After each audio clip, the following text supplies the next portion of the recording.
श्रीलक्ष्मी श्रीमहालक्ष्मी क्षीरसागरकन्यका उत्तिष्ठ हरिसम्प्रीते भक्तानां भाग्यदायिनी।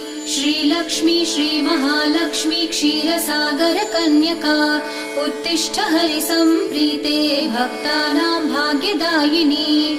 उत्तिष्ठोत्तिष्ठ श्रीलक्ष्मी विष्णुवक्षस्थलालये उत्तिष्ठ करुणापूर्णे लोकानां शुभदायिनी।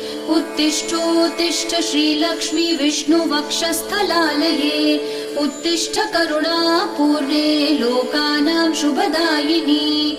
श्रीपद्ममध्यवसिते वरपद्मनेत्रे श्रीपद्महस्तचिरपूजित पद्मपादे श्रीपद्मजातजननी शुभपद्मवक्त्रे श्रीलक्ष्मी भक्तवरदे तव सुप्रभातम्।